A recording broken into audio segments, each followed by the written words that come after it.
Welcome to JazzLive at Home, a part of the BNY Mellon Presents JazzLive series presented by the Pittsburgh Cultural Trust.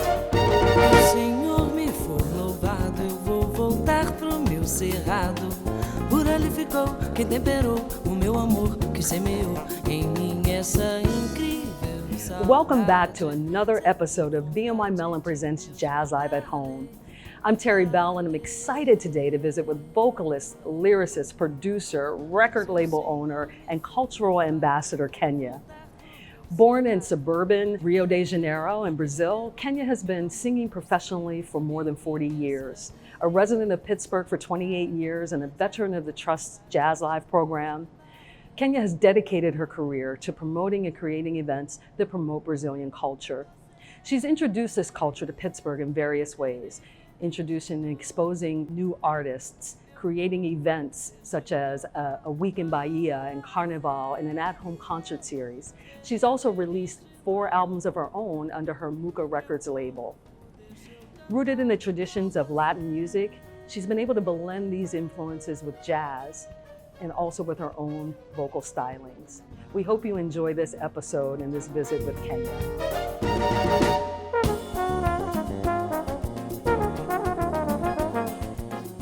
I'm Kenia, and I am a vocalist. I sing mostly Brazilian jazz, also known as Latin jazz. And I've been currently living in Pittsburgh. I've been doing okay, considering the weird times that we are all going through. I think I've been coping with it okay. I miss my grandchildren, I miss my children, I miss my friends. The comforting thing about it is that I'm not alone. Everybody's missing everybody. And hanging out and, having glasses of wine with other friends other than by myself or with my husband.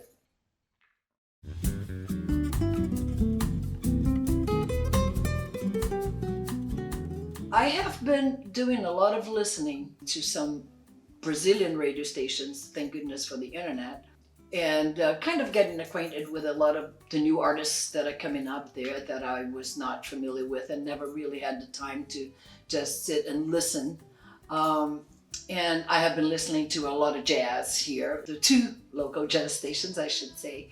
And I've been listening to a lot of my playlists. I have been revisiting a lot of my CDs, and I'm actually preparing to do a radio show, which means I've been, just revisiting a lot of my playlists to do this radio show, which is a surprise for right now.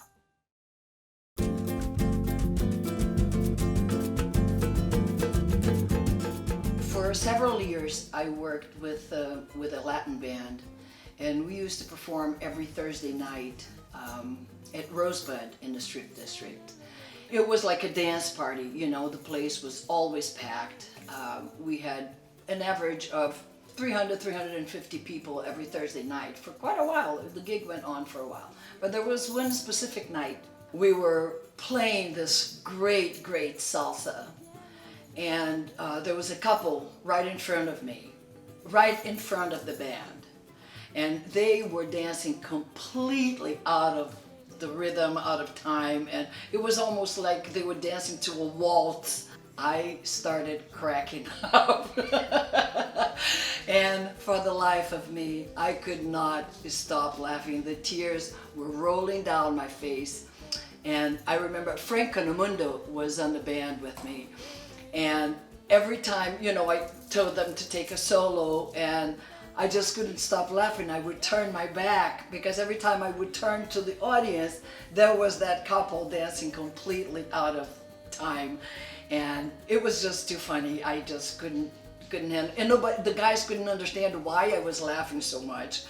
And so I just kept on saying, another solo, stretch it, another solo, as I had my back, because I couldn't turn. Eventually, the other singer, Indira, actually took over and finished the song for me because there was no way in the world that I could finish the song because I was laughing so hard.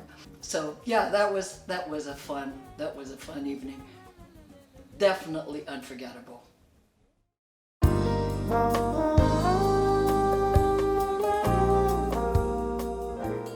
When I first started singing, I would say that for the first maybe 7-8 years of my professional career in New York, aside from singing some bossa novas by the direction of Claudio Roditi, I was singing mostly Brazilian popular music, like Javan, Ivan Lins, and things like that, artists like that, and João Bosco, and a lot of sambas. In recording, my music was very smooth jazz. Zebra Records was mostly geared towards the smooth jazz audience. It was the music that I was doing, really, and I really enjoyed. But there was a real definite mark there when things became a little jazzier. And that was when I met Jay Ashby and Marty Ashby. I got into a lot of the bebop samba thing, and Jay actually arranged 2 of my albums for Denon. There was like a real turn there. So being with Jay and listening to Jay and getting used to his arrangements, and I thoroughly enjoyed it. It was, he got me into the scatting thing. So that kind of was a nice little turn for me.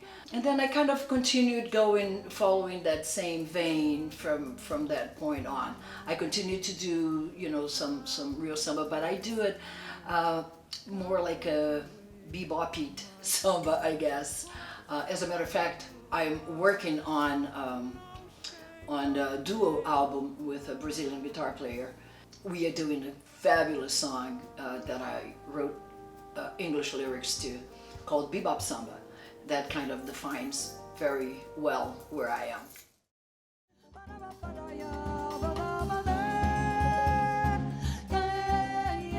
One of the highlights of my career really was a great performance that I did at the Cabaret Theater a few years back.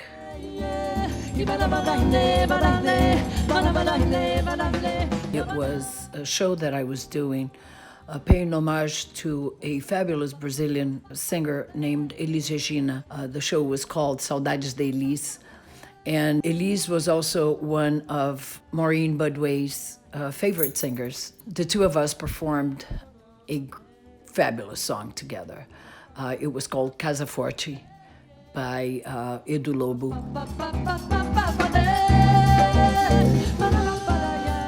Maureen and I just had a total blast doing it together. Every once in a while I revisit that video, and it is, you can feel it. You can just feel the amazing energy that she had on stage, and how she completely embraces my music, me, the musicians, everything. I mean, it was one of the greatest moments of my career.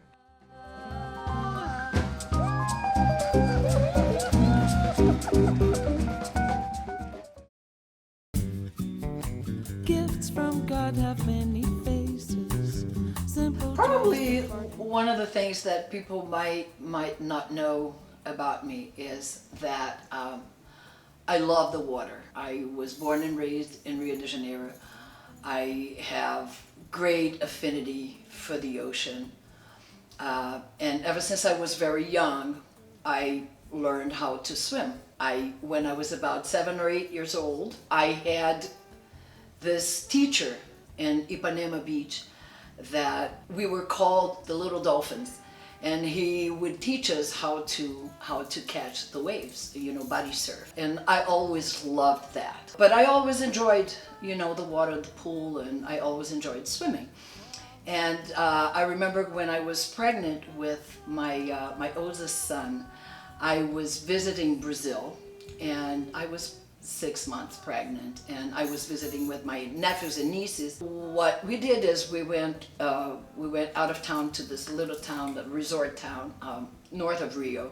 You should have seen the kids' faces when I was just bodysurfing with this humongous belly, you know, and it was really, really cool.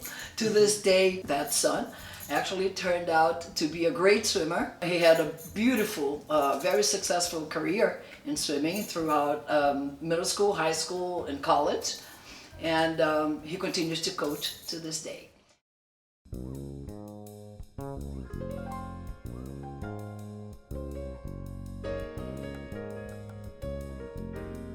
These times has made it very clear that art is a major part of our sanity. As much as people consistently think artists are kind of off a little bit, people are starting to realize the importance of art in our lives.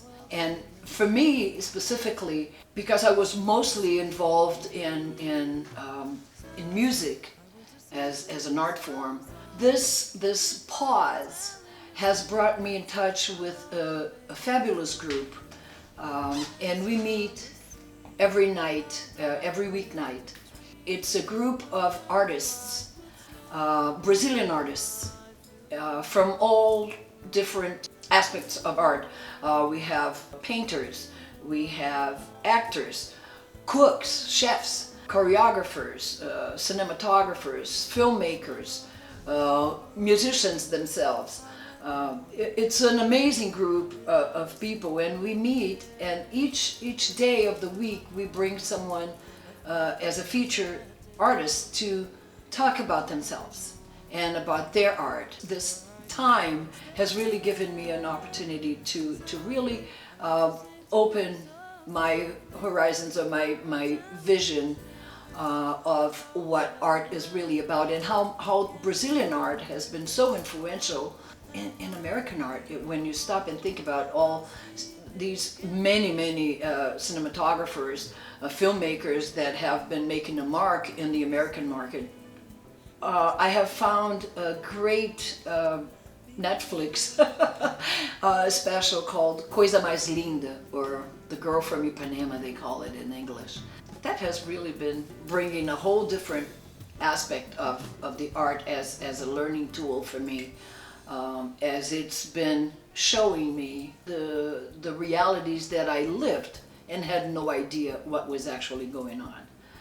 So now, in retrospect, looking at the stories that are being told of the times that I was living, it's been very interesting, very liberating, very enlightening.